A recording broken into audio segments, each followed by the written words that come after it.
Hello my friends, this is Jeannie. Welcome to my channel. For those who are returning visitors, welcome back and thank you. I want to share with you a pocket letter that I made for a friend. This was actually made as part of a swap that I am doing with Lady J Crafts 2016, who is Jackie. She was interested in doing a pocket letter, and I, of course, am all about like, let's go, girl, do it now, do it now, do it now. And finally, I said, you know what? You're going to do one, I'm going to do one, and we'll swap, and that's that. And she did her pocket letter, and she sent it to me. Actually, no, Jackie. In person. We both work in the same office, so she hand delivered it to me, and I will be hand delivering mine to her. So that certainly saves on postage, doesn't it? But she made a lovely pocket letter, and I wanted to share with you the pocket letter that I made for her. We decided to do a Christmas themed pocket letter, and it was her first pocket letter, and certainly this is not my first pocket letter. I make them all the time. But what I did do in order to make it a bit more challenging for me, and it wasn't all that challenging to be honest, was I limited myself to only using the items, crafty items that I had received from other crafters here on YouTube during my Christmas in July challenge. I had received so many pocket letters, and those pocket letters were loaded with so many Christmas crafty goodies that I knew that I could definitely make several pocket letters with those goodies alone. So I decided I was going to craft my stash. So this pocket letter is made almost entirely from crafty items that I received during that Christmas in July challenge. There are two items I did use which are not part of the goodies that I had received from that challenge, and I'll share them with you. First, let me share with you the pocket letter itself. So this is an overview of what it looks like, and I think it turned out super cute. And I'll flip quickly and show you the back side of the pocket letter. And again, most of the items that I put in these pockets, not all, but most of them, are some of the me sharing some of the goodies that I had received during the Christmas in July challenge. I had received so much, so much, and it was truly a blessing. So I had no problem sharing some of what I have received. What I did use that was from my own stash was the background paper. I used paper from a paper pad. Question is, where did I put the paper pad? Here it is. This is the paper pad I used, and I, for the life of me, don't know the name of this. What this one is called? It is a 2013 paper pad. It is by Mombi, and I can't find the name of it on it anywhere for the life of me. But it's a really cool paper pad. I've had it for a long while.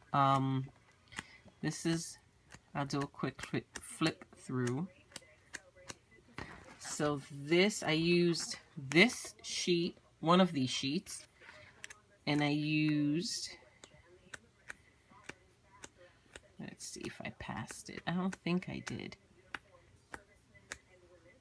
And I used this sheet, one of these sheets, which is, it's just gorgeous. It's craft color background, and it has in foil, it has little holly berries, or yeah, just holly berries. It's super cute paper. So I used those two sheets. I cut them down to, the 2.5 by 3.5 size for each of the pockets. And then I went in and I inked the cards for each of the pockets using my distress ink. The red color cardstock was inked with the Evergreen Bowl distress ink, and the craft color cardstock, which is this one, was inked with my Festive Berry distress ink. Once I did that, I had a pretty good foundation to build on in terms of decorating. And so let me share with you what I did.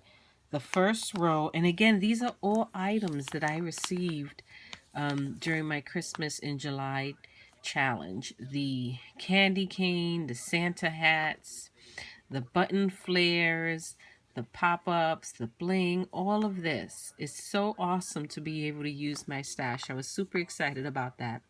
This background, that lace corner, that I did not receive during my Christmas in July challenge. That I actually received only recently from Christina, who is Crafty Paws here on YouTube. It was an extra goodie that she sent to me with her entries for my Gorgeous Girl challenge. So I used those right away. The minute I saw those lace stickers, I knew what I was going to do with them because they kind of look like snowflakes.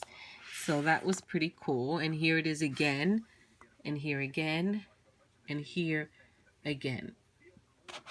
Okay, and this tree I actually received from Jackie herself. It was one of the goodies in her pocket letter, so I decided to use that and incorporate it into my pocket letter. Otherwise, everything else here, like I said, are items that I had received during my Christmas in July challenge. So, how awesome is that? Super excited with the way this turned out. And this is washi tape. I like trimming my pocket letters with washi tape to give it that finished look. And the back is also finished with washi tape, but I didn't use glitter for both sides because I didn't want to have glitter all over Jackie's apartment. As it is, there's a lot of glitter on my brand new cutting mat, I should say, with this glitter washi, but I'm okay with that. Then back here, all this, again, these are items I'm sharing the happiness that I received from fellow crafters here on YouTube during that Christmas in July challenge. These are just samplings of some of the goodies that I received during that challenge, and I received a lot. When I tell you a lot, I sorted all of those goodies, and I have like 7 medium-size Ziplocs just loaded with goodies. So that is awesome, and I definitely was happy to share some of that. Share the happiness, spread the happiness. This bling is actually the only thing from my own stash that I included in the pocket, only because I love this. It's just such awesome bling, and I got this, I believe it was, I want to say at the Dollar Tree. It was either the Dollar Tree. No, no, not the Dollar Tree. Has to be Michael's. I got it from Michael's. I got it in the yellow, the red, purple, and pink. So I cut a couple of the red and a couple of the yellow or the gold and put them in here to share some of that with Jackie. And I think the pocket letter turned out really cute. I'm excited about it. And then what I did when I was cutting down the 12 by 12 sheets of paper, I had some extra strips of paper. One is about a 2-inch. This is 12 by 2 strip. And this is a, let's see, it's about a 1.5 by 10 strip. I glued it, one strip on top of the other. I outlined it with some a silver gel pen, and this is going to be the belly band for my pocket letter once I wrap it up and get it ready for Jackie. So all in all, I'm pretty happy with the way that the pocket letter turned out. And it has put me in a pocket letter mood. I have been doing flip books and ATCs and other things for a little bit, and I hadn't done a pocket letter probably in about 3 weeks. So it was good to get back in the pocket letter mood. So there you have it. Thanks so much, everyone, for stopping by and visiting my channel. And I hope you visit me again. Until next time, bye-bye.